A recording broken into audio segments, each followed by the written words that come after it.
ہمارے نبی کو بھی اللہ نے بیٹا دیا. یہ الگ بات ہے جو بیٹا پیدا ہوا. قاسم پیدا ہوئے بچپن میں انتقال کر گئے. عبداللہ پیدا ہوئے بچپن میں انتقال کر گئے. تیسرا بچہ پیدا ہوا حضرت ماریا کے پیٹ سے. اللہ کے نبی نے بڑے شوق سے اپنے بچے کا نام ابراہیم رکھا. اپنے باپ اپنے جد امجد حضرت ابراہیم علیہ السلام کے نام پر اپنے بچے کا نام رکھا. عقیقہ بھی کیا آپ نے, نام بھی رکھا اپنے بچے کا. عرب کے دستور کے مطابق آپ نے بچے کو دودھ پینے کے لیے دائی کے حوالے کر دیا, دیہات بھیج دیا. یہ الگ بات ہے اللہ نے میرے نبی کی تقدیر میں یہ بھی لکھا تھا کہ اے میرے نبی آپ کا کوئی بیٹا جوان نہیں ہو پائے گا. جوان نہیں ہونا ہے کسی بچے کو. تیسرا بیٹا پیدا ہوا ابراہیم. جب یہ بچہ 1.5 سال کا ہوا اور دیہات میں ایک آدمی کے گھر میں رہتا تھا, وہیں یہ بچہ دودھ پیتا تھا, وہیں رہتا تھا. بچہ بیمار ہو گیا. اللہ کے نبی کو بتایا گیا کہ آپ کا بیٹا بہت بیمار ہے. آپ صحابہ کرام کو لے کر کے پہنچے. آپ نے بچے کو گود میں لیا. آپ اللہ کے نبی ہیں, آخری نبی ہیں. آپ سے مضبوط کلیجہ کس کا ہو سکتا ہے, آپ سے مضبوط دل کس کا ہو سکتا ہے. مگر اولاد کی محبت تو میرے نبی کے سینے میں بھی موجود تھی.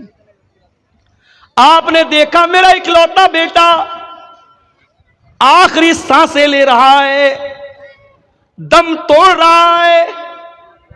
اللہ کے پیارے نبی کی آنکھوں سے آنسو جاری ہو جاتے ہیں. آپ کی آنکھوں سے آنسو گرنے لگتے ہیں. اور صحابہ کرام اپنے نبی کو روتا ہوا دیکھ کر کے کہتے ہیں اللہ کے نبی یہ ہم کیا دیکھ رہے ہیں, آپ رو رہے ہیں, آپ کی آنکھوں سے آنسو بہ رہے ہیں. آپ فرماتے حاذی رحمت جعلها اللہ فی قلوب عبادہ. اے میرے صحابہ یہ آنسو محمد الرسول اللہ کے آنسو نہیں ہیں, یہ ابراہیم کے ابا کے آنسو ہیں, یہ ابراہیم کے باپ کے آنسو ہیں. یہ ایک باپ کے آنسو ہیں جو محبت میں اپنے بیٹے کی جدائی میں نکل رہے ہیں. یہ ایک باپ کے دل سے نکلے ہوئے درد کے آنسو ہیں. رو رہے ہیں اللہ کے لیے. آج تو پیروں اور فقیروں کو لوگوں نے یہ درجہ دے دیا ہے. پیر صاحب کو اتنا پاور ہے کہ ایک آدمی تقریر میں بیان کر رہا ہے, ویڈیو موجود ہے فیس بک کے اوپر, آپ جا کے دیکھ سکتے ہیں کہ شیخ عبد القادر جیلانی کا مرید تھا. قبر میں پہنچا مرنے کے بعد, منکر نکیر آئے سوال پوچھنے کے لیے. جیسے ہی سوال پوچھا, شیخ عبد القادر جیلانی کے مرید نے کہا تمہیں معلوم نہیں میں کس کا مرید ہوں؟ کہا کس کے مرید ہوں؟ کہا میں غوث اعظم کا مرید ہوں, میں شیخ عبد القادر جیلانی کا مرید ہوں. اتنا سننا تھا, منکر نکیر بھاگ گئے. بھائی تیرے سے کوئی سوال نہیں کرنا, تجھ سے کچھ نہیں پوچھنا, تو اتنی بڑی ہستی کا مرید ہے. یہ قصے گڑھنے والے, یہ کہانیاں گڑھنے والے, یہ کرامتیں گڑھنے والے یہ کیوں بھول جاتے ہیں کہ اللہ کے نبی سے بڑا کوئی انسان دنیا میں نہیں گزرا, آپ سے بڑے مرتبے والا کوئی نہیں گزرا. اور آپ کا یہ حال ہے, آپ کا اپنا بچہ ہے, آپ کے ہاتھوں میں دم توڑ رہا ہے اور آپ کچھ نہیں کر پا رہے ہیں. یہاں تو کتنے مردوں کو زندہ کر دیا شیخ عبد القادر جیلانی نے. یا میرے نبی اپنے بچے کو مرتا ہوا دیکھ کر کے رو رہے ہیں اور کچھ نہیں کر پا رہے. بیٹا مر جاتا ہے, محمد الرسول اللہ کی آنکھ سے آنسو نکلتے, اور آپ کیا کہتے ہیں, او لوگو, او میری پیاری ماں بہنوں, جب تمہارے کسی بچے کا اللہ نہ کرے کبھی اگر انتقال ہو جائے, تمہارا کوئی عزیز اگر مر جائے, کوئی رشتہ دار اگر مر جائے, کوئی قریبی اگر مر جائے, اور تمہیں رونے کا دل چاہے, تمہاری آنکھوں سے آنسو نکلے, تمہیں اپنی زبان سے کوئی لفظ نکالنے کا دل چاہے, تو ذرا اپنے نبی کا یہ نمونہ بھی دیکھ لینا. کیا فرمایا, ان العین تدمع والقلب یحزن ولا نقول الا ما یرضی ربنا. اے میرے بچے ابراہیم، تیرے جانے سے تیرے باپ کا دل غمگین ہے، تیرے باپ کی آنکھوں سے آنسو بہ رہے ہیں، تیرا باپ رو رہا ہے اے ابراہیم، لیکن تیرا باپ اپنی زبان سے کوئی ایسی بات نہیں نکالے گا جس سے اللہ ناراض ہو جائے. تو بیٹے کی خواہش تو سب کو ہوتی ہے میرے بھائی، نبیوں کو بھی ہوئی تھی. اللہ کہہ رہا ہے کہ زندگی کے یہ الگ الگ دور ہیں. ایک کھیل کا دور تھا، ایک تماشے کا دور تھا، ایک اٹریکشن کا دور تھا، ایک خوب پیسہ کمانے کا دور تھا، ایک دوسرے پر فخر کرنے کا دور تھا، اور پھر ایک آخری دور آیا کہ ڈھیر سارے بچے ہو گئے، بڑا خاندان ہو گیا، بڑی پراپرٹی بنا لی، بڑی زمین بنا لی. اب ذرا غور سے سننا سمریا والو، اب اللہ تعالیٰ دنیا کی ایک مثال بیان کر رہا ہے. کمثل غیث اعجب الکفار نباتہ. میرے بندو، دنیا کی مثال اللہ بیان کر رہا ہے جیسے بارش ہوتی ہے. جب بارش ہوتی ہے تو سب سے زیادہ کون خوش ہوتا ہے؟ کسان خوش ہوتا ہے. کسان خوش ہوتا ہے. بارش نہ ہو کسان خودکشی کر لیتا ہے، اور بارش صحیح سمے سے ہو جائے کسان خوش ہو جاتا ہے. بارش ہو رہی ہے، اب کھیتی لہلانے لگی، ہری بھری ہو گئی. اللہ فرماتا ہے میرے بندوں، میں دنیا کی مثال دے رہا ہوں. بارش ہوئی، کھیتی ہری بھری ہو گئی. ثم یہی جو تم نے دھان کا کھیت لگایا، تم نے مکئی کا کھیت لگایا، تم نے گیہوں کا کھیت لگایا، ایک ٹائم ایسا آیا یہ ہری بھری جو کھیتی تھی یہ پیلی ہو گئی، پک گئی، تیار ہو گئی. گیہوں تیار ہو گیا، دھان تیار ہو گیا، مکئی تیار ہو گئی. ثم یہی جو فتراہ مصفرا.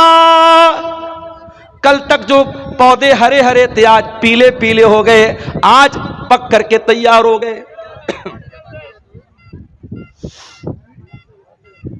ثم یکون حطاما. پیچھے کون لوگ بات کر رہے ہیں؟ ایک دم ان کو ہٹاؤ یہاں سے. پہلے اتنی تمیز نہیں، اسٹیج کے پاس مائک کے پاس بیٹھ کے بات کر رہے ہیں. ثم یکون حطاما. پھر یہ کھیتی جب پک کر کے تیار ہو گئی، اس کو کاٹ دیا گیا. کوئی کھیتی اپنے کھیت میں کٹ کر کے اس کو چھوڑا نہیں جاتا، کاٹ دیا جاتا ہے جب تیار ہو جاتی ہے. ابھی میرے پاس جے نگرہ کوئی جگہ ہے، جے نگر یا جے نگرہ اسی کٹیہار میں، وہاں کے لوگ میرے پاس آئے، نومبر میں ٹائم مانگ رہے تھے. میں نے کہا بھائی دسمبر میں لے لو. بولے نہیں مولوی صاحب ابھی مکئی کٹی ہے، اب دسمبر میں جب آپ مانگ رہے ٹائم دے رہے ہیں تو اس ٹائم پھر ہماری دوبارہ کھیتی لگ جائے کہ ہم نہیں دے سکتے. کھیتی کا سمے ہوتا. میں کسان نہیں ہوں، میں کھیتی نہیں کرتا ہوں، لیکن کھیتی کرنے والوں کے ساتھ رہتے ہوئے اتنا جان گیا ہوں کہ کھیتی کرنے کا ایک ٹائم ہے، کھیتی کاٹنے کا ایک ٹائم ہے. کھیتی تیار تو پھر اس کو کوئی روکتا نہیں، کھیتی کو کاٹ لیا جاتا ہے. اللہ فرماتا ہے ثم یکون حطاما. پھر کھیتی کو کاٹ لیا جاتا ہے. اے میرے بندو، تمہاری دنیا کی زندگی بھی ایسی ہی ہے. تمہاری جوانی جب ہوتی ہے تم ہرے بھرے ہوتے ہو، پھر بڑھاپا آتا ہے، 40 سال کے ہو گئے، 50 سال کے ہو گئے، اب تم پک چکے ہو، پیلے پڑ چکے ہو. کبھی دیکھا ہے آپ نے بالی ووڈ کی بڑی بڑی ہیروئنیں جو ایک کروڑ کتنے کروڑ روپے لیتی ہیں فلموں کے، جب ان کی جوانی ڈھل جاتی ہے، ان کے بال سفید ہو جاتے ہیں، پھر ان کو کوئی نہیں پوچھتا ہے. عمر ختم ہو گئی، اٹریکشن ختم، سوندریہ ختم، بیوٹی ختم. انسان جب بوڑھا ہونے لگتا ہے اس کے جسم کی فٹنس ختم ہونے لگتی ہے. کوئی لاکھوں میں ہزاروں میں کوئی ایک ہوتا ہے جو بہت زیادہ کسرت کرتا ہو، بہت زیادہ جم جاتا ہو، بہت زیادہ اپنی غذا پہ دھیان دیتا ہو، تو وہ بھی 50 سال تک 55 سال تک اپنے آپ کو مینٹین رکھے گا. پھر اس کے بعد تو اس پر بھی بڑھاپا آنا ہے نا بھائی. بڑھاپے کی کوئی دوا نہیں ہے، بڑھاپے کا کوئی علاج نہیں. اللہ فرماتا ہے میرے بندو تم کل تک ہرے بھرے تھے، آج بڑھاپا آ گیا، پک گئے. ثم یکون حطاما. اور جس طریقے سے کھیتی جب پک جائے تو کھیتی کو کاٹ لیا جاتا ہے، اے میرے بندو ایک دن ایسا آئے گا، موت کا فرشتہ آئے گا اور تمہیں کاٹ ڈالے گا، تمہیں ختم کر دے گا۔ اسی گاؤں کے ایک صاحب نے بتایا 2 سال کا بچہ تالاب میں ڈوب کر کے انتقال کر جاتا ہے، ماں باپ صبر کرنے کے سوا کچھ نہیں کر پاتے۔ اسی کٹیہار کے ایک بھائی نے بتایا ان کے والد راستے سے جا رہے تھے، بائک سے ایکسیڈنٹ ہوتا ہے، والد صاحب آن دا اسپاٹ انتقال کر جاتے ہیں۔ کتنے حادثے اپنی آنکھوں سے ہم دیکھتے ہیں، کتنے جوانوں کے جنازے اپنے ہاتھوں سے ہم اٹھاتے ہیں۔ مرنے والے بچے بھی ہوتے ہیں، مرنے والے جوان بھی ہوتے ہیں، مرنے والے بوڑھے بھی ہوتے ہیں۔ موت کا فرشتہ کبھی یہ دیکھ کے نہیں آتا کہ آپ کی عمر ہو گئی کہ نہیں۔ موت کا فرشتہ اللہ کے حکم سے آتا ہے۔ ثم یکون حطاما، ایک دن تم کو کٹ جانا ہے، مر جانا ہے، دنیا سے چلے جانا ہے۔ کب تک رہنا ہے نہیں پتا، 40 سال بھی رہ سکتے ہو، 50 سال بھی رہ سکتے ہو سکتا ہے کہ کل کی صبح کا سورج بھی تم نہ دیکھ پاؤ۔ میرے بندو یہ دنیا کی زندگی ختم ہو جائے گی۔ وَفِي الْآخِرَةِ عَذَابٌ شَدِيدٌ وَمَغْفِرَةٌ مِّنَ اللَّهِ وَرِضْوَانٌ، اور جب اللہ تعالیٰ کے پاس جاؤ گے تو وہاں 2 راستہ ہے، ایک طرف اللہ کا عذاب ہے، ایک طرف جہنم کی آگ ہے، اور دوسری طرف اللہ تعالیٰ کی نعمت ہے، اللہ کی جنت ہے، اللہ کی رضا ہے۔ اب تم طے کر لو تم کو جنت میں جانا ہے کہ جہنم میں جانا ہے، تم طے کر لو، تم ڈیسائیڈ کر لو، تم فائنل کر لو۔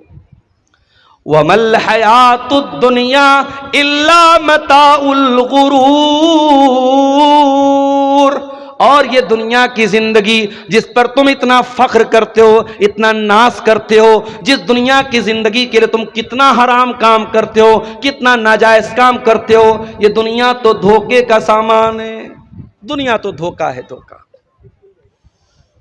بڑے بڑے بادشاہوں نے جب محل بنایا تو کیا یہ سوچ کے بنایا کہ میں مر جاؤں گا؟ نہیں۔ فرعون اتنا بڑا بادشاہ، موسیٰ علیہ السلام بات کرنے کے لیے آئے تو فرعون کہہ رہے چپ، تو بات مت کر، تو اس سے میں کیوں بات کروں، تو ہے کون؟ موسیٰ علیہ السلام نے کہا میں اللہ کا رسول ہوں۔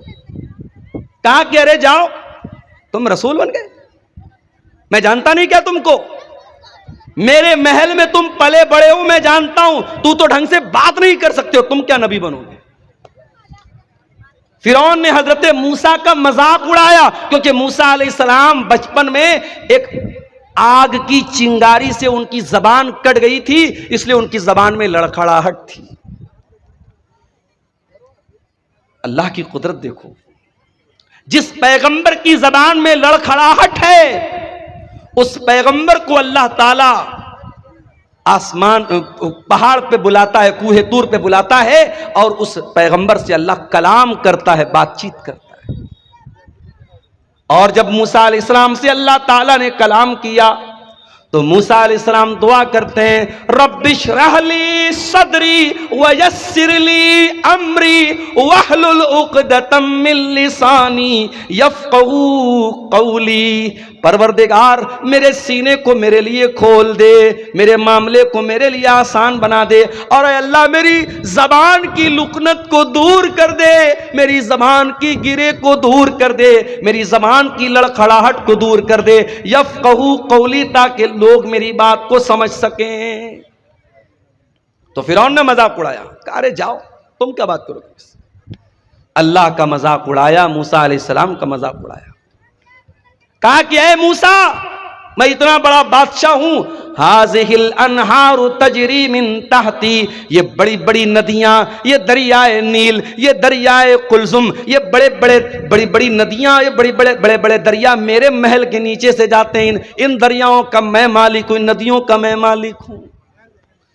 اللہ نے کہا اچھا تو تجھے اپنی طاقت پہ بڑا ناز ہے، اپنی بادشاہت پہ بڑا ناز ہے، اپنی ندیوں پہ بڑا ناز ہے، میں تجھے تیرا انجام چکھاتا ہوں۔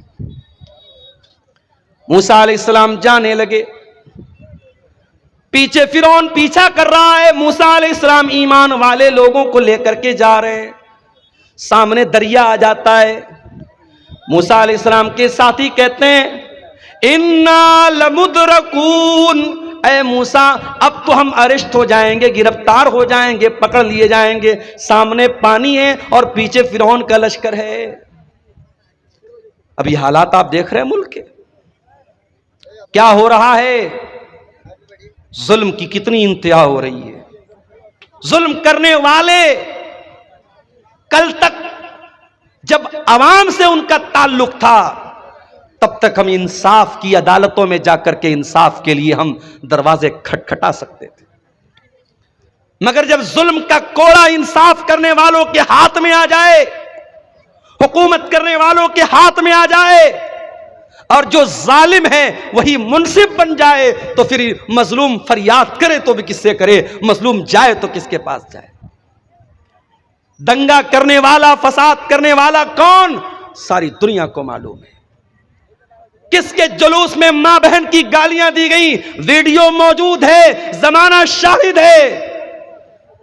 مگر آج ہندوستان کی تاریخ لکھنے والا لکھے گا کہ ظلم کی تاریخ کیسے لکھی جا رہی تھی، کس طریقے سے مظلوموں کے گھر گرائے جا رہے تھے، کس طریقے سے مظلوموں کے بچوں اور عورتوں پر ظلم کیا جا رہا تھا۔ یاد رکھو میرے بھائیوں، اللہ کا قانون یاد رکھو، اللہ کی سنت یاد رکھو۔ اللہ اپنی دھرتی پر کبھی ظالموں کو برقرار نہیں رکھتا، ظالموں کی حکومت کو برقرار نہیں رکھتا۔ اللہ نے اس دھرتی پر مشرک اور کفر کرنے والوں کی حکومتوں کو برقرار رکھا ہے، مگر ظالم کو اللہ نے جڑ سے اکھاڑ کے پھینک دیا۔ ہر ظالم اپنا انجام یاد رکھے۔ عربی میں کہاوت ہے لکل فرعون موسیٰ، ہر فرعون کے لیے اللہ تعالیٰ نے کسی موسیٰ کو تیار کر کے رکھا ہے۔ موسیٰ علیہ السلام جا رہے ہیں، پیچھے فرعون ہے، سامنے پانی ہے، قوم کے لوگ کہتے ہیں Musa we will be arrested, we will be captured, ہم تو پکڑ لیے جائیں گے، گرفتار ہو جائیں گے۔ موسیٰ علیہ السلام کہتے ہیں اے میری قوم کے لوگوں ڈرنے کی ضرورت نہیں ہے، ان معی ربی سیہدین، میرا رب میرے ساتھ ہے، میرا رب ضرور کوئی نہ کوئی راستہ نکالے گا۔ یہ جو ایمان تھا موسیٰ علیہ السلام کے دل میں، اے بھارت کے مسلمانوں، اے ہندوستان کے مسلمانوں، یہ ایمان اپنے دل میں پیدا کرو۔ تم اللہ اکبر کی صدا دینے والے ہو، تم لا الہ الا اللہ کا کلمہ پڑھنے والے ہو، تمہارا ایمان حکومتوں پر نہیں ہے، تمہارا ایمان سیاسی پارٹیوں پر نہیں ہے۔ ان سیاسی پارٹیوں نے کل بھی استعمال کیا تھا، آج بھی تمہیں استعمال کر رہے ہیں اور آئندہ بھی کرتے رہیں گے۔ تم ایمان لائے ہو رب واحد کی ذات پر، اس اللہ کی ذات پر اپنے ایمان کو مضبوط کرو، اس اللہ سے اپنے تعلق کو جوڑ دو میرے بھائی۔ موسیٰ علیہ السلام نے کہا میرا رب میرے ساتھ ہے، وہ ضرور کوئی نہ کوئی راستہ نکالے گا۔ ابھی اتنا کہا تھا موسیٰ علیہ السلام نے کہ قرآن کہتا ہے فَأَوْحَيْنَا إِلَى مُوسَىٰ أَنِ اضْرِب بِّعَصَاكَ الْبَحْرَ، ہم نے موسیٰ کو حکم دیا کہ اپنی لاٹھی کو پانی کے اوپر جا کے مار دو۔ سامنے ندی ہے، دریا ہے، دریا کی گہرائی کتنی ہو سکتی ہے آپ اندازہ نہیں لگا سکتے۔ دریائے قلزم بہت بڑی ندی ہے، وہ ندی سامنے تھی، حضرت موسیٰ گئے اور لاٹھی کو جا کر کے پانی پر مارا۔ جیسے ہی لاٹھی کو پانی پر مارا ہے، ابھی میں ممبئی گیا تھا ایک ہفتہ پہلے، ممبئی میں ایک برج ہے، اس کو اٹل سیتو بولتے ہیں، اٹل سیتو 22 کلومیٹر کا برج ہے، سمندر کے اندر بنا ہے۔ اللہ اکبر، 1-2 کلومیٹر نہیں، 22 کلومیٹرز، 22 کلومیٹر کا برج کہاں بنا ہے؟ سمندر کے اندر بنا ہے۔ انسان کو اللہ اگر اتنا دماغ دے سکتا ہے کہ انسان سمندر میں برج بنا سکتا ہے، وہی 22 کلومیٹر لمبا، تو وہ اللہ جس نے انسان کو اتنا مائنڈ دیا ہے، اتنا دماغ دیا ہے، اس اللہ کے لیے کون سی بات ناممکن ہے میرے بھائی؟ موسیٰ علیہ السلام نے لاٹھی کو مارا، نہ کوئی انجینئر آیا، نہ کوئی نقشہ بنا، نہ کوئی پلر کھڑا ہوا، بیچ میں راستہ بن گیا۔ پانی، ایک طرف کا پانی ادھر رک گیا، ایک طرف کا پانی ادھر رک گیا، اور بیچ میں راستہ بن گیا۔ اب موسیٰ علیہ السلام اپنے ساتھیوں کو لے کے چل پڑے۔ ذرا امیجن کرو، تصور کرو، دونوں طرف پانی رکا ہوا ہے اور موسیٰ علیہ السلام بیچ میں جا رہے ہیں اپنے ساتھیوں کے ساتھ۔ فرعون نے دیکھا موسیٰ جا رہے ہیں، ان کے ساتھ ایمان والے جا رہے ہیں، اور پانی بیچ میں رکا ہوا ہے، بیچ میں راستہ بنا ہوا ہے۔ فرعون نے اپنے لشکر سے کہا چلو تم بھی اسی راستے پر چلو، فرعون بھی چل پڑا، فرعون کا لشکر بھی چل پڑا۔ موسیٰ علیہ السلام اور ایمان والے ندی کو پار کر گئے۔ جب اس پار چلے گئے، اللہ نے پانی کو ملا دیا، پانی کو ملا دیا اللہ نے، اور جیسے ہی پانی کو ملا دیا فرعون ڈوب گیا، فرعون کے تمام لشکر کے لوگ ڈوب گئے۔ جب فرعون ڈوبنے لگا تو کہتا ہے آمنت بالذی آمنت بہ بنو اسرائیل، اے اللہ میں تیرے اوپر ایمان لاتا ہوں، میں توبہ کر رہا ہوں، اے اللہ میں اس اللہ کے اوپر ایمان لاتا ہوں جس پر بنی اسرائیل ایمان رکھتے ہیں۔ اللہ نے فرمایا الآن وقد عصیت من قبل، اے فرعون ساری زندگی تو گناہ کرتا رہا، ساری زندگی ایمان والوں کو ستاتا رہا، ساری زندگی موسیٰ علیہ السلام کو ستاتا رہا، آج جب موت کو سامنے دیکھا تو ایمان لا رہا ہے، اے فرعون آج تیرا ایمان ایکسپٹ نہیں کیا جائے گا۔ پتہ یہ چلا کہ موت سامنے دیکھنے کے بعد توبہ ایکسپٹ نہیں ہوگی، اس لیے موت کے آنے کے پہلے توبہ کرو۔ جتنا دان کرنا ہے، جتنا نیکی کا کام کرنا ہے، موت دیکھنے کے پہلے کر لو، موت دیکھنے کے بعد توبہ کرو گے توبہ قبول نہیں ہوگی۔ کبھی کسی مرنے والے کو دیکھا ہے؟ مرنے والے کی آنکھیں اٹھ جاتی ہیں، وہ جب موت کے فرشتے کو دیکھتا ہے نا کانپ جاتا ہے، اس کی آنکھیں پتھرا جاتی ہیں۔ موت جب سامنے آ جائے، ہم جب کسی کو مرتے ہوئے دیکھتے نا تو اس کی بولی بند ہو جاتی ہے، اس کی بات چیت بند ہو جاتی ہے، یعنی اب اس نے موت کو دیکھ لیا، اب توبہ کرے گا تو توبہ کا کوئی مطلب نہیں۔ تو موت کو دیکھنے کے پہلے توبہ کرو۔ فرعون بھی موت کو دیکھ کر کے توبہ کر، اللہ نے کہا تیری توبہ قبول نہیں ہوگی۔ اتنے بڑے بڑے محل فرعون نے بنائے تھے، کتنے بڑے بڑے باغات تھے، کتنے بڑے بڑے محل تھے، ندیاں تھی، نہریں تھی، تالاب تھے، سوئمنگ پول تھے۔ اللہ فرماتا ہے کم ترکو من جنات وعیون وزروع ومقام کریم ونعمت کانوا فیہا فاکہین کذالک وأورثناہا قوما آخرین۔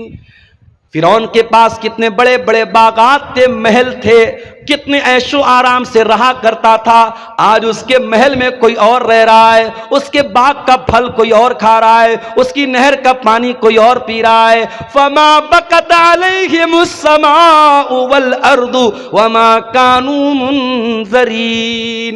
آج فرعون مر گیا، نہ آسمان رو رہا ہے نہ زمین رو رہی ہے، کوئی رونے والا بھی نہیں، کوئی آنسو بہانے والا بھی نہیں ہے۔ ایسی موت ہوئی کوئی آنسو بہانے والا بھی نہیں۔ تو ایسی موت مت مرو میرے بھائی، مرنا تو سب کو ہے، یہ زمین، یہ جائیداد، یہ پراپرٹی سب یہیں رہ جائے گی، اس دنیا کی کوئی حقیقت نہیں ہے۔ وَمَا الْحَيَاةُ الدُّنْيَا إِلَّا مَتَاعُ الْغُرُورِ، یہ دنیا دھوکے کا سامان ہے، بہت دھوکے باز ہے دنیا۔ انسان گناہ کرتا ہے، اسے لذت ملتی ہے، اسے مزہ آتا ہے، موبائل پر گندا ویڈیو دیکھا مزہ آیا، کسی لڑکی کو چھیڑ دیا مزہ آیا، شراب کے 2-4 پیگ لگا لیے مزہ آیا، زنا کر لیا مزہ آیا، مگر 10 منٹ کے بعد، 1 گھنٹے کے بعد، 1 دن کے بعد گناہ کا یہ خمار اترے گا، تب احساس ہوگا میں نے کیا کر دیا، میں نے کیا کر دیا، میں نے کس کو ناراض کر دیا، میں نے یہ کیا کر دیا، احساس ہوگا میرے بھائی۔ اگر دل میں ایمان ہے گناہ کے بعد ایک نہ ایک بار احساس ہوگا، گناہ کے اندر لذت ہے، گناہ کے اندر مزہ ہے، مگر گناہ انسان کو برباد کر دیتا ہے۔ اس دنیا کے چکر میں پڑ کے تم گناہ کر رہے ہو، دنیا کی عورتوں کے چکر میں پڑ کے جوانی برباد کر رہے ہو۔ ارے چکر میں پڑنا ہے تو ذرا جنت کی عورتوں کے چکر میں پڑو، اگر تیاری کرنا ہے تو جنت کی نعمتوں کے لیے کرو، دنیا کی عورتوں کے ساتھ، دنیا کی لڑکی۔ ابھی میں پٹنہ گیا تھا، ایک سفر تھا میرے، ہمارے ایک دوست تھے ساتھ میں، پٹنہ کی مارکیٹ میں نے دیکھا ایک نقاب پوش لڑکی، برقع والی لڑکی غیر مسلم لڑکے کے ساتھ ٹہل رہی ہے۔ ہمارے ایک ساتھی تھے بنارس کے، میں نے کہا دیکھو بھائی یہ کیا ہو رہا ہے؟ بولے مولانا کوئی حیرت کی بات نہیں ہے۔ میں نے کہا کیوں؟ کہا یہ ٹائم پاس ہے۔ لڑکی کو بھی پتا ہے کہ میں ٹائم پاس کر رہی ہوں، لڑکے کو بھی پتا ہے میں ٹائم پاس کر رہا ہوں، دونوں سیریس نہیں ہیں، گھوم رہے ہیں۔ ایسا بھی ہوتا ہے کہ لڑکی ایک لڑکے کے ساتھ صبح گھوم رہی ہے، دوپہر میں دوسرے لڑکے کے ساتھ گھوم رہی ہے، شام کو تیسرے لڑکے کے ساتھ گھوم رہی ہے۔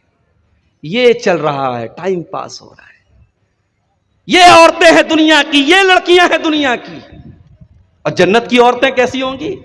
لم یطمثہن انس قبلہم ولا جان، جنت کی عورتیں اتنی پاک دامن ہوں گی، اتنی پاک صاف ہوں گی، ان کو کسی انسان نے کبھی ٹچ نہ کیا ہوگا، کبھی چھوا نہیں ہوگا، نہ انسان نے نہ جنات نے کبھی ٹچ نہیں کیا ہوگا۔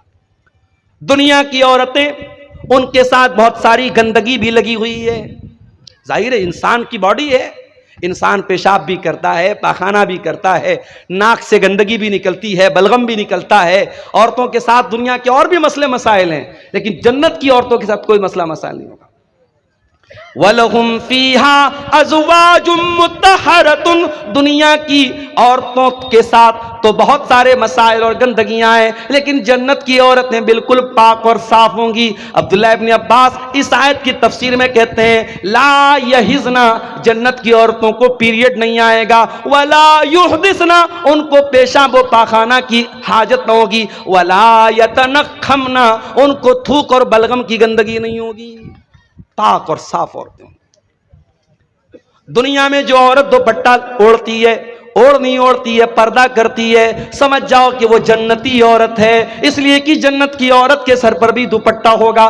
اللہ کے نبی فرماتے ہیں، بخاری اور مسلم کی روایت ہے، لَوِ اطَّلَعَتْ إِلَى الدُّنْيَا، اگر جنت کی عورت دنیا میں ایک مرتبہ جھانک دے، ایک نظر ڈال دے، مَلَأَتْ مَا بَيْنَهُمَا رِيحًا، اس کی خوشبو سے زمین و آسمان بھر جائیں گے۔ اتنی بہترین خوشبو، جنت کی عورت صرف ایک نظر جھانک دے دنیا میں، اس کے پرفیوم سے، اس کے فریگرنس سے، اس کی خوشبو سے، اس کے سینٹ سے دنیا بھر جائے گی۔ وَلَنَصِيفُهَا عَلَى رَاسِهَا خَيْرٌ مِّنَ الدُّنْيَا وَمَا فِيهَا، اور جنت کی عورت کے سر پر جو دوپٹہ ہوگا، اللہ اکبر، اللہ نے جنت کی عورت کے سوٹ کا ذکر نہیں کیا، اس کے گاؤن کا ذکر نہیں کیا، اس کے فراق کا ذکر نہیں کیا۔ اللہ کے نبی کہہ رہے جنت کی عورت کے سر پر جو دوپٹہ ہوگا، وہ دوپٹہ بھی دنیا اور دنیا کی تمام دولت سے بہتر ہوگا۔ آج میں منگل بازار میں کچھ مارکیٹنگ کرنے گیا، تو ہم لوگ تو بنارس کے لوگ ہیں نا، بنارس میں کپڑا بنتا ہے، تو ہم لوگ کپڑے کو ہاتھ لگا کے سمجھ جاتے ہیں کہ کپڑا کی کوالٹی کیا ہے۔ جو بنارس کے انصاری لوگ ہیں، جن کو جلہا کہتے ہیں، تو وہ کپڑے کا کاروبار ہی کرتے، تو ان کو معلوم ہے کہ کپڑے کی کوالٹی کیا ہوتی ہے۔ ایک مرتبہ اللہ کے نبی کے پاس ریشم کا کپڑا آیا۔ ریشم کا کپڑا اس زمانے میں بھی بڑا قیمتی مانا جاتا تھا، آج بھی بہت قیمتی مانا جاتا ہے۔ بنارس میں آپ جائیں گے ساڑی کی مارکیٹ میں، 500 روپے کی ساڑی بھی ہے، 50,000 روپے کی بھی ساڑی ہے۔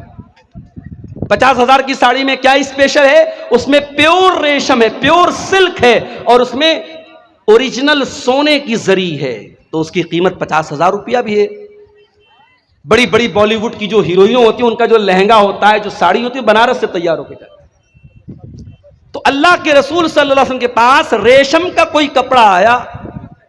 اب صحابہ کرام عرب کے رہنے والے تھے، ریشم وہاں نہیں بنتا تھا، ریشم کا کپڑا نہیں ملتا تھا، موٹے موٹے کپڑے مکے میں پہنے جاتے تھے، ٹاٹ وغیرہ ٹائپ کے کپڑے، جوٹ وغیرہ کے کپڑے پہنے جاتے تھے۔ تو جب یہ ریشم کا کپڑا آیا تو صحابہ اس کو چھو کر کے کہنے لگے کہ کتنا سافٹ ہے، کتنا ملائم ہے، کتنا نرم ہے۔ صحابہ کرام کو بڑی حیرت ہونے لگی۔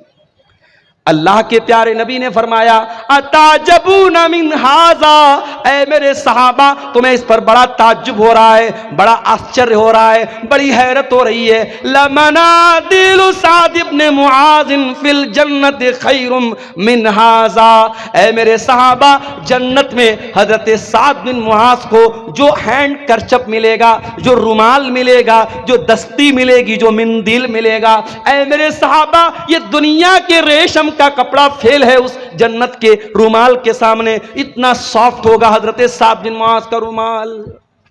جب جنت کا رومال اتنا سافٹ ہوگا تو جنت کا کپڑا کتنا پیارا ہوگا۔ اللہ نے جب جنت کے کپڑے کا ذکر کیا تو فرمایا ثیابا خضرا من سندس و استبرق، جنتیوں کے بدن پر ریشم کا کپڑا ہوگا اور ریشم بھی دو ٹائپ کا ہوگا، ایک ریشم سندس ہوگا اور ایک ریشم استبرق ہوگا۔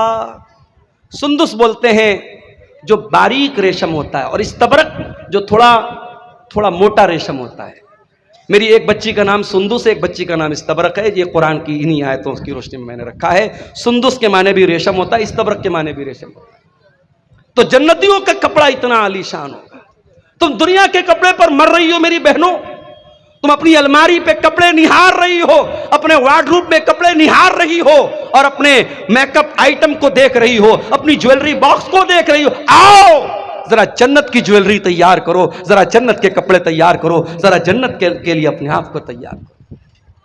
دنیا کی زندگی کی کیا حقیقت ہے میرے بھائی؟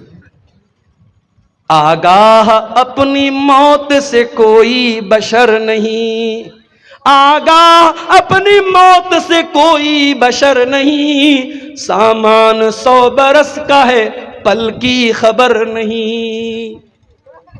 کتنی عورتوں کو میں نے دیکھا بڑے کپڑے اکٹھا کرتی تھیں، بڑی جویلری اکٹھا کرتی تھیں، مر گئی۔ آج ان کے کپڑے ان کی بیٹیاں لے کے جا رہی ہیں، ان کی بہویں لے کے جا رہی ہیں، ان کی پڑوس کی عورتیں لے کے جا رہی ہیں، ان کے رشتہ دار کی عورتیں لے کے جا رہی ہیں۔ آپ نہیں جانتے کپڑا آپ کا ہے کل کون پہنے گا، مکان آپ کا ہے کل کون رہے گا، نعمتیں آپ کی ہیں، دولت آپ کی ہیں، کل کون فائدہ اٹھائے گا۔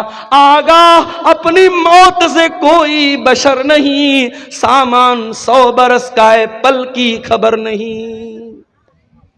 ایک بہت بڑے بادشاہ گزرے، ان کا نام تھا ہارون رشید۔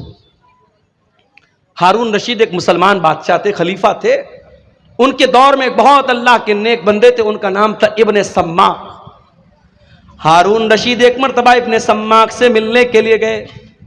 اے ابن سماک، آپ بہت بڑے عالم دین ہیں، میں آپ کے پاس آیا ہوں، آپ سے مسئلہ مسائل نہیں پوچھنا ہے، میں آپ سے بس یہ پوچھنا چاہتا ہوں کہ کچھ نصیحت کر دیجئے، کوئی پیغام مجھے دے دیجئے، کوئی میسج دے دیجئے، کوئی سندیش دے دیجئے، کوئی نصیحت دے دیجئے۔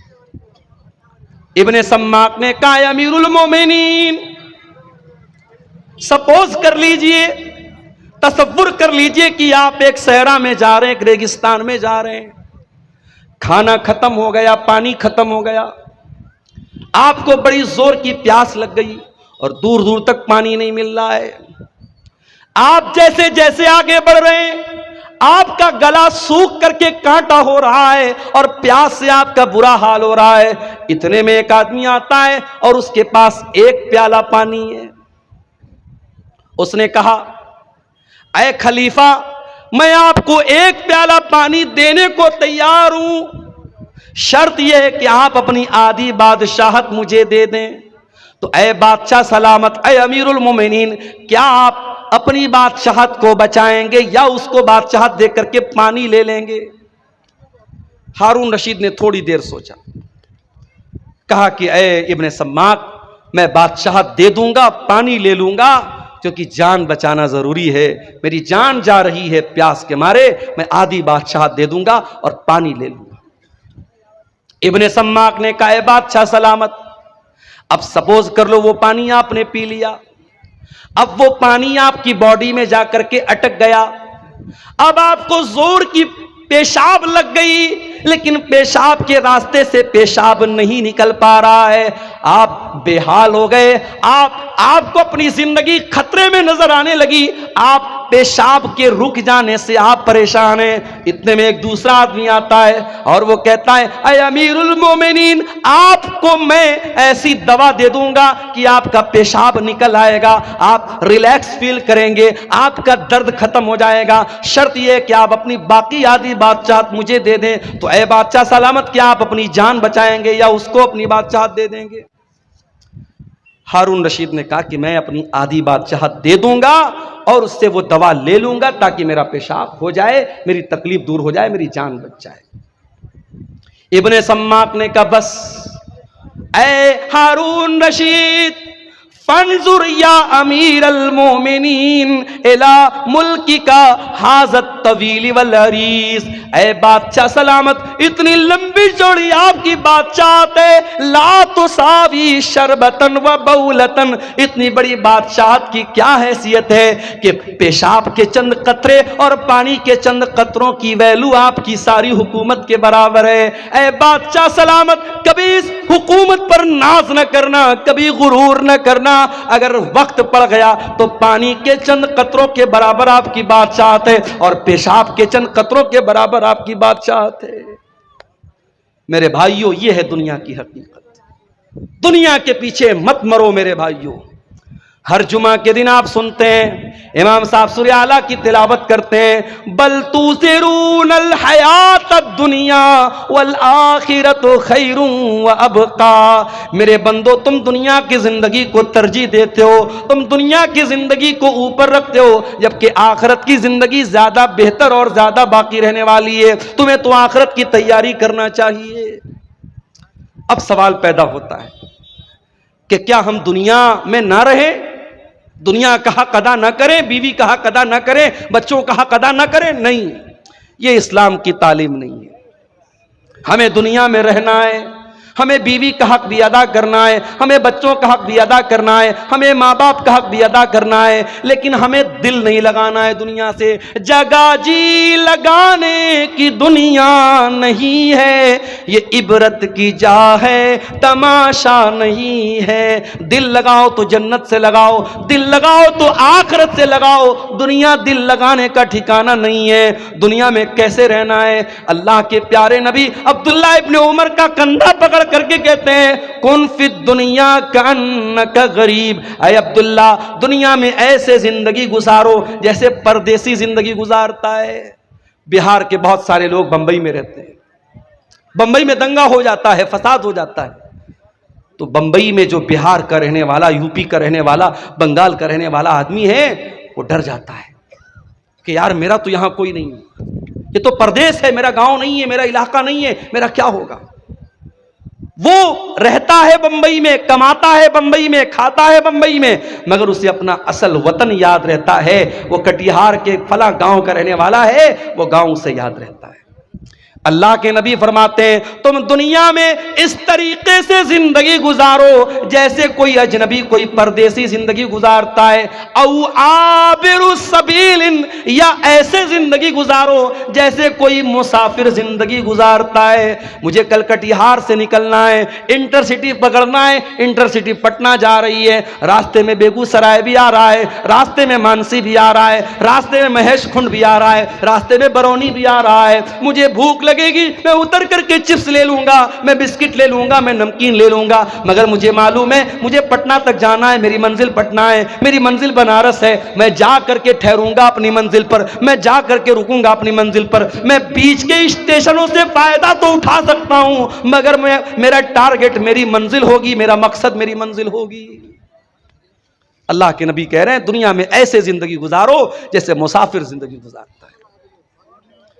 اور صحابہ کرام ہماری طرح رات میں 2-2 3-3 بجے تک تقریر نہیں سنتے تھے۔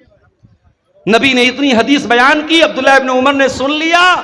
اب عبداللہ ابن عمر خود کہتے ہیں، او لوگو کان کھول کر کے سن لو، اذا اصبحت فلا تنتظر المساء، جب صبح ہو جائے تو شام کا ویٹ نہ کرو، شام کی پرتیکشا نہ کرو، شام کا انتظار نہ کرو، شام ہو جائے تو صبح کا انتظار نہ کرو۔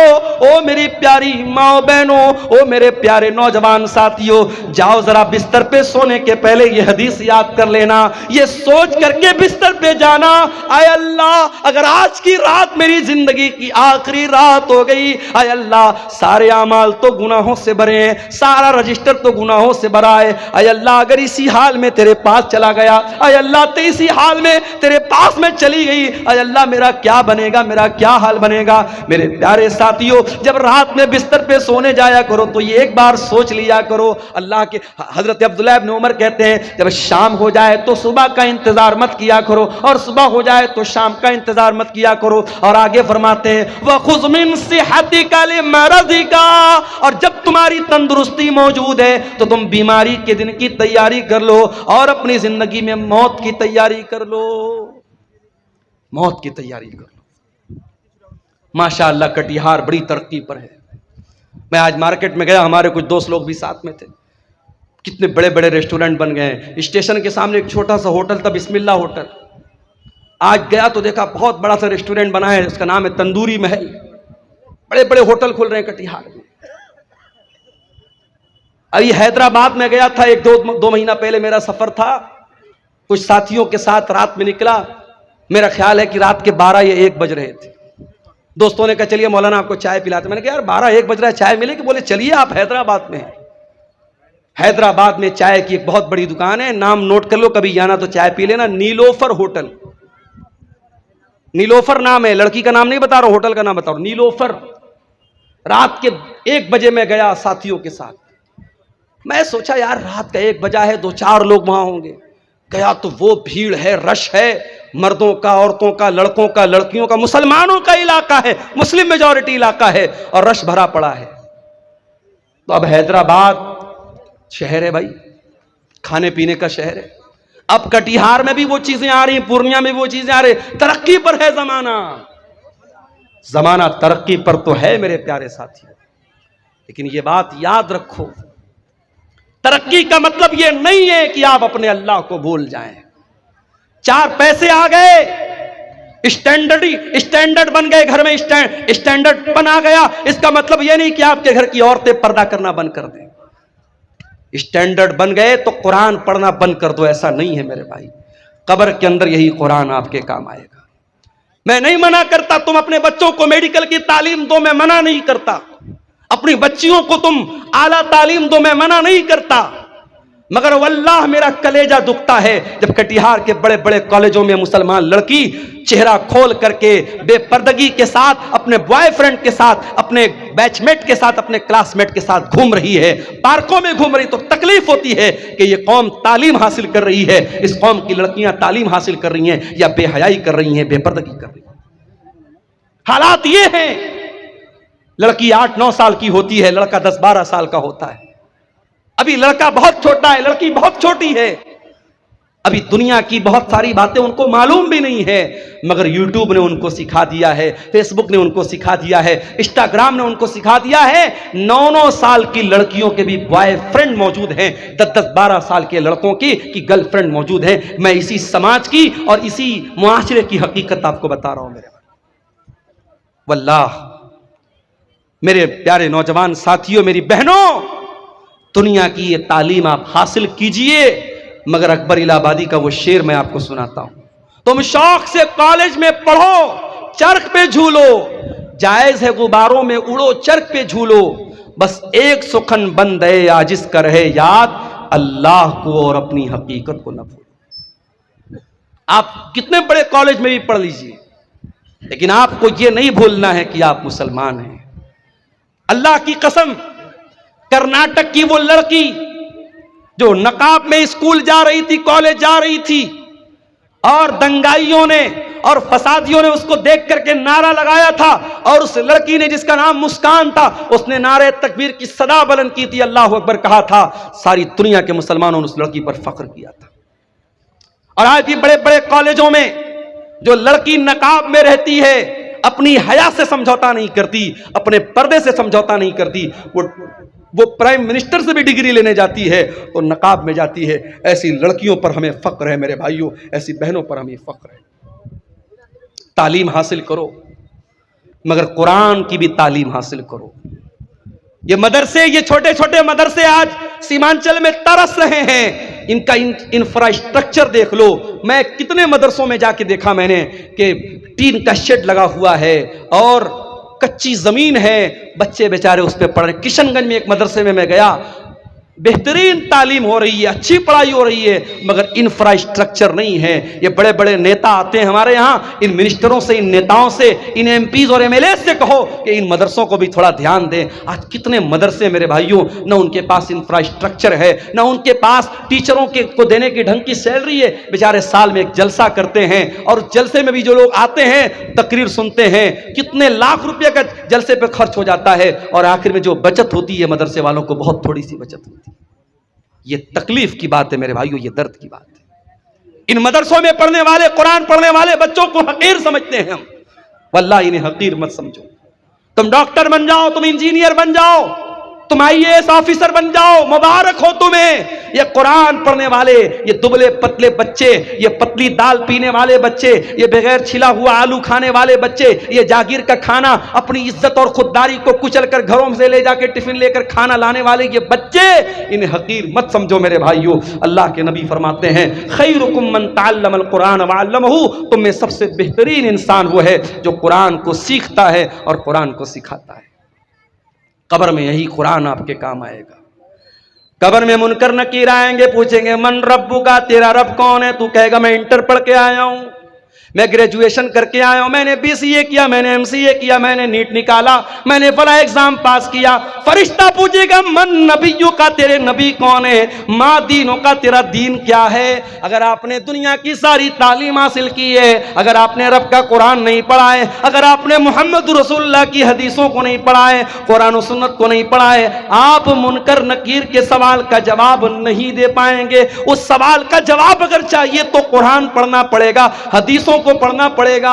میرے بھائیوں آج کا دور تو بہت اچھا دور ہے. آج آن لائن بھی آپ دین کی تعلیم حاصل کر سکتے ہیں. اپنی بہنوں سے کہنا چاہوں گا جو کالج میں پڑھتی ہیں، جو یونیورسٹی میں پڑھتی ہیں، اے میری پیاری بہنوں، آج ایسے کورس بھی ہو رہے ہیں، آن لائن کورس ہو رہا ہے. لاک ڈاؤن میں خود میں نے کئی کورس چلائے آن لائن، اور مجھے بڑے فخر کے ساتھ آج میں دبئی تک میرے اسٹوڈنٹ موجود ہیں. میرے پاس میسج آتا ہے مولانا صاحب میں آپ کا اسٹوڈنٹ ہوں. لڑکیوں کا، میری مسلمان بہنوں کا بھی کبھی کبھی فون آتا ہے.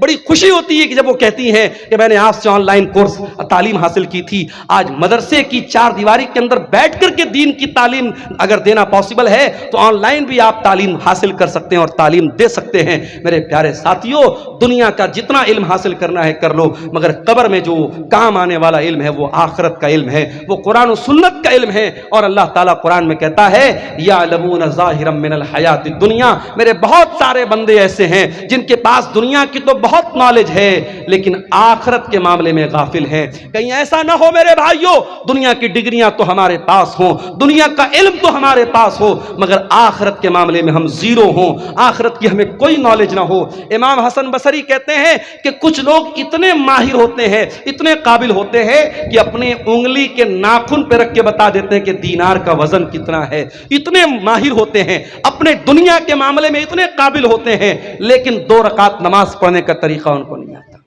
اسی کٹیہار میں مجھے یاد ہے نماز پڑھنے کے لیے بیٹھا، پیچھے سے ایک آدمی آتا ہے، اس کو کسی نے بتایا کہ عبدالغفار صاحب نماز پڑھ رہے ہیں، جاؤ ان کے ساتھ پڑھ لو. نماز ختم ہو چکی تھی، میں بعد میں آیا تھا، میں اپنی الگ نماز پڑھ رہا تھا. اب وہ آدمی آیا تو اس کو یہ بھی پتا نہیں کہ دائیں کھڑا ہونا ہے کہ بائیں کھڑا ہونا ہے، یہ بھی نہیں معلوم. کتنے علاقوں میں جاتا ہوں، میں مسافر ہوں، ظہر کی نماز کا ٹائم ہے، مسجد کے امام صاحب نے کہا مولانا صاحب آپ نماز پڑھا دیجیے. میں کہتا ہوں بھائی میں مسافر ہوں، رہنے دیجیے. نہیں مولانا آپ آئے، آپ پڑھا دیجیے. میں اعلان بھی کر دیتا ہوں کہ میں مسافر ہوں، میں 2 رکعت پڑھوں گا، آپ لوگ پوری کر لیجیے گا. اس کے باوجود بہت سارے لوگ سلام پھیر دیتے ہیں اور پھر تاکنے لگتے ہیں، اور پھر ان کو سمجھ میں آتا ہے باقی لوگ 2 رکعت پڑھ تو وہ بھی جلدی جلدی اٹھ کے پڑھنے لگتے ہیں. معلومات نہیں ہے میرے بھائی، جبکہ ہر جلسے میں جا رہے ہیں، ہر تقریر سن رہے ہیں، اتنی تقریریں سیمانچل میں ہو رہی ہیں، مگر دین کی جو تعلیم ہے میرے بھائیوں، جو قرآن کا درس ہے، جو نماز کا طریقہ ہے، جو عقیدے کی موٹی موٹی باتیں ہیں، وہ آج میں گاؤں جاتا ہوں تو میں دیکھتا ہوں وہ چیزیں بھی ہمیں نہیں معلوم.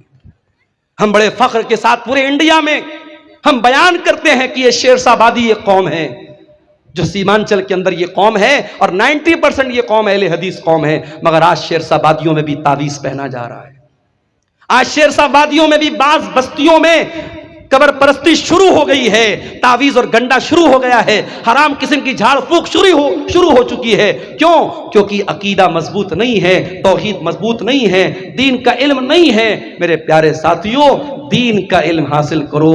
دین کا علم ہی آپ کو قیامت کے دن بھی کام آئے گا اور قبر میں بھی کام آئے گا. میں منع نہیں کرتا آپ دنیا کی ترقی حاصل کیجئے، دنیا کو کامیاب بنائیے، مگر قرآن ہمیں جو دعا سکھاتا ہے ربنا آتنا فی الدنیا حسنہ وفی الآخرۃ حسنۃ وقنا عذاب النار. اے اللہ تو دنیا کی بھی بھلائی ہم کو عطا فرما دے اور آخرت کی بھلائی بھی ہم کو عطا فرما دے اور جہنم کی آگ سے ہم کو بچا لے.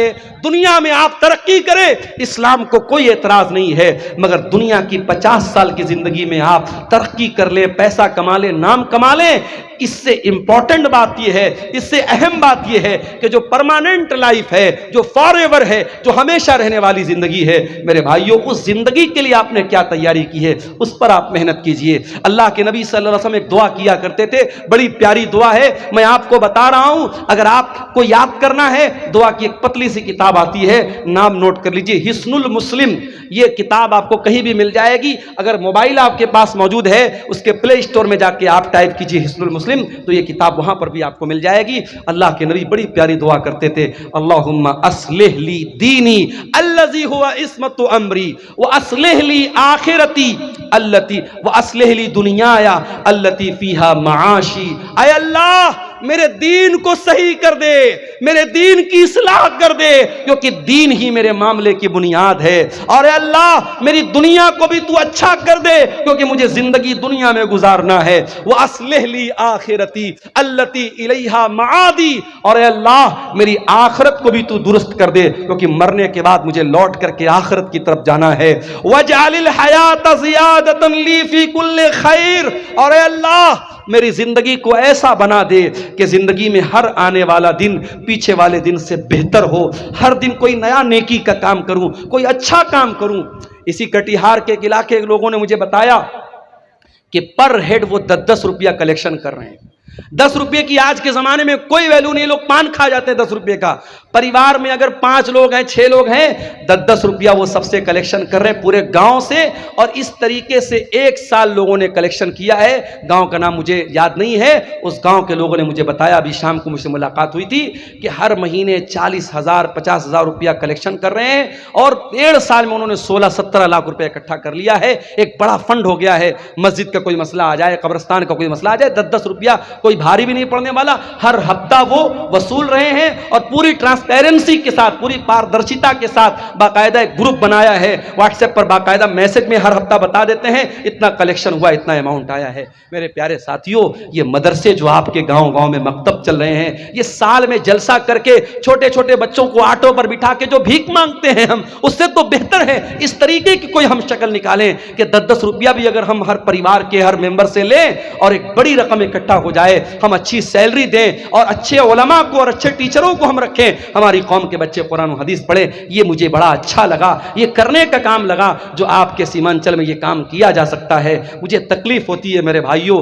آج اپنے کھانے پر پہننے پر، مجھے اسی شیرشاہ وادی سماج کے لوگوں نے بتایا کہ آج شیرشاہ وادیوں میں ایسے بھی گاؤں ہیں جہاں شادیوں میں ڈی جے بج رہا ہے، مسلمان آدمی کی شادی ہے، اہل حدیث کی شادی ہے، شیرشاہ وادی کی شادی ہے، اور شادی میں ڈی جے بج رہا ہے، باپ بھی بے شرم لوگوں کی طرح ناچ رہا ہے، ماں بھی بے شرم لوگوں کی طرح ناچ رہی ہے، یہ ناچ گانا ہو رہا ہے۔ میرے پیارے ساتھیوں، اللہ کا عذاب نہیں آئے گا تو کیا آئے گا؟ یہی وہ دور تھا، اللہ کے پیارے نبی نے بتایا تھا کہ میری امت پر وہ دور آئے گا، خسفن و قصفن و مسخن، میری امت کے لوگوں کو زمین میں دھسا دیا جائے گا، میری امت کے لوگوں پر آسمان سے پتھر برسیں گے، اور میری امت کے لوگوں کو سور اور بندر بنا دیا جائے گا۔ ایسا دور آئے گا۔ صحابہ نے کہا اللہ کے نبی ایسا دور کب آئے گا؟ آپ نے فرمایا اذا ظہرت القینات والمعازف، جب ناچنے گانے والیاں مسلمانوں کے گھروں میں آ جائیں گی، وشربت الخمور، اور مسلمان شراب پینے لگے گا۔ ارے شراب تو بہت ہلکی چیز ہو گئی،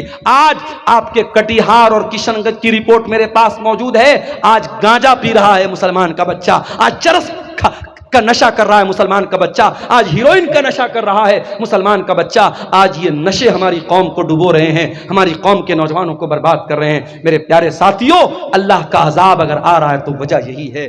میرے عزیزوں، تقریر کر لینا اور کرا لینا، جلسے کر لینا کرا لینا، یہ کمال نہیں ہے۔ کمال یہ ہے کہ ہم اپنے آپ کو جانچیں اور پرکھیں کہ ہمارا سماج کل کہاں تھا اور آج کہاں ہے۔ اگر رات بھر تقریر سننے کے بعد بھی فجر کی نماز میں ہمارے پاس نمازی نہیں ہے، اگر شراب کے اڈوں پر کوئی کمی نہیں آ رہی ہے، اگر عورتوں کی بے پردگی میں کوئی کمی نہیں آ رہی ہے، اگر دل میں اللہ کا ڈر پیدا نہیں ہو رہا ہے، تو معاف کیجیے، ہم فیل ہو رہے ہیں، ہماری ساری محنت بیکار ہو رہی ہے۔ ہمیں اس پر غور کرنے کی ضرورت ہے۔ اتنا بڑا سرمایہ سیمانچل میں ہزاروں جلسے ہو رہے ہیں، امت کا کیپٹل لگ رہا ہے، امت کا سرمایہ لگ رہا ہے۔ ان جلسوں سے ہم کیا حاصل کر رہے ہیں؟ ہماری قوم کیا حاصل کر رہی ہے؟ ہم اپنے اندر سدھار کر رہے ہیں کہ نہیں کر رہے ہیں؟ اپنے اندر پریورتن کر رہے ہیں کہ نہیں ہے، اس پر ہمیں غور کرنے کی ضرورت ہے۔ میرے عزیزوں، آج کا یہ جلسہ مسجد کے لیے جلسہ تھا۔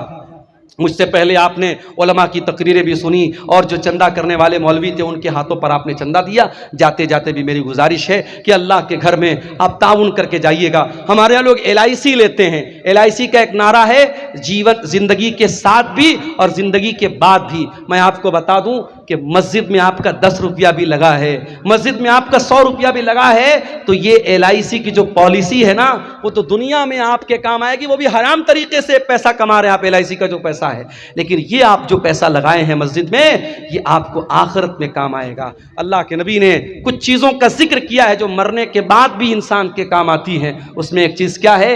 او صدقۃ جاریۃ، ایسا صدقہ انسان کر کے جائے جو اس کے مرنے کے بعد بھی کنٹینیو جاری رہے۔ میرے عزیزو، مسجد اور مدرسے کی عمارت میں لگنے والا آپ کا پیسہ صدقہ جاریہ ہے۔ آج ہم لوگ بڑے خوش ہوتے ہیں، صاحب مولانا مطیع الرحمان صاحب کے ذریعے مسجد بن رہی ہے، فلاں مولانا صاحب کے ذریعے مسجد بن رہی ہے۔ کبھی آپ نے غور کیا یہ جتنے مشاری کا کام کرنے والے علماء ہیں، یہ اپنا پیسہ تو نہیں لگا رہے ہیں؟ یہ عرب کے کچھ لوگ ہیں، اللہ کے نیک بندے ہیں، کوئی اپنی ماں کے نام سے مسجد بنوا رہا ہے، کوئی اپنے باپ کے نام سے ٹیوب ویل لگوا رہا ہے، کوئی اپنے بھائی کے نام سے مدرسہ بنوا رہا ہے۔